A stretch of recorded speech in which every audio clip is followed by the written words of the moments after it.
Hello, beautiful people. Welcome to the Boston University versus Colgate University college swimming and diving. Cooper Lode, Aidan Shinoff, Evan Liu, Michael Granin, Joseph Stort, Andrew Natescu, Ryan Bloomfield, David Cohen, Dolan Griswold. Right out of your fields. Another BU heavy heat as well. There's 4 swimmers for BU in the pool, 3 for Colgate, 2 for Fairfield. Balanced slate here. Remember, double dual meet, so every place matters. You're competing against each school individually. It is Fairfield swimmer Joseph Stort in first. It's a veteran swimmer here, already 22, one of the oldest swimmers in the region at the collegiate level. Has been excellent in his career at the NCAA level. Also, we will get you scoring as soon as we get it as well. Because there's so many meets going head-to-head, we are not going to have individual scoring like we normally would. And really turning into 6 swimmers that are close, 5 that are almost neck and neck going to that wall. It's going to be a great final 100 here, halfway through, and nobody really established for himself, although BU swimmer in lane 7 starting to create a little bit of a lead. We'll see if he can hold it. Yeah, Andrew Ignescu, the leader here, as though he just got passed by a couple swimmers on that turn. 2 Fairfield swimmers lead the way. We'll see who gets the wall first with a 150 mark. That will be Joseph Stort, who led through 50, then leads through 150. Holly Ranahu will be in second, see if he can make a comeback. Correction, Aiden Schnoff in second for Fairfield. Final 25, we go. Fairfield on Fairfield for 1 and 2 in this race. See who gets there, but it looks like Stort has the edge going to the wall. If you get the touch in time, he can. Time of 1:42.18, wins it. His teammate just 0.8 of a second behind him. And Evan Liu for BU comes in third, 1:44.71. He'll get credit with the Patriot League victory over Colgate in their dual meet. Impressive swim there for a couple Fairfield Stags, going 1:42.18 was the winner. Just 3 seconds off the program record.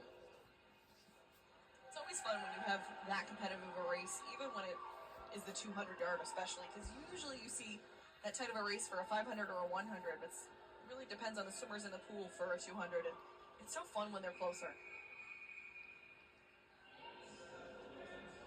Coming up is the 100-yard backstroke. Women's up first. 2 heats here. Pagandera, Abby Gregorio, Ava Keene, Maggie DeLillo, Amy Quinlan, Alex Postrahan, Alk Ambach, Shauna Harney are your swimmers in Heat 1. Well, and again, Heat 1 is typically the slower heat, and so really how they do that is they take their race times from the season and from whenever they last competed in this specific race, or any that are around the same number if they've not competed in the actual 100-yard backstroke. So that's how they get the Heat 1, Heat 2. So we would expect Heat 2 to be the faster one, but you never know. Sometimes someone really can come out in Heat 1 and perform really well. Especially with someone that hasn't swam it much. Also, your heat time, it can be based on a longer race. So the 100 women's backstroke, if you swam at 200 and your first 100-yard split of that was faster, the first 100 can count. Mm-hmm. So a lot of times that's where you'll see yourself get underseated because you're going to go slower pace there to start, and that's what would count.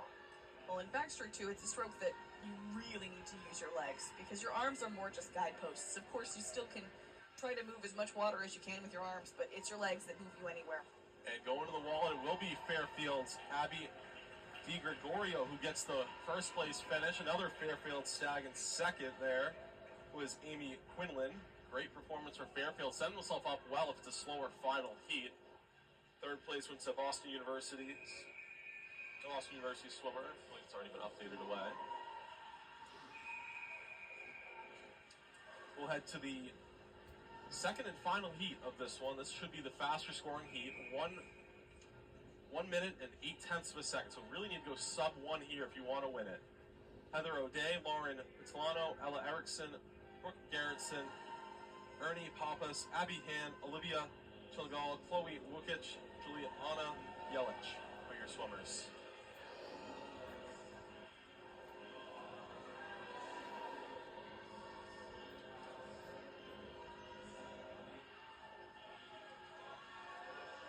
established himself in the first 50. A lot easier to hold the lead than to come back in this one, but nobody's really pulling away.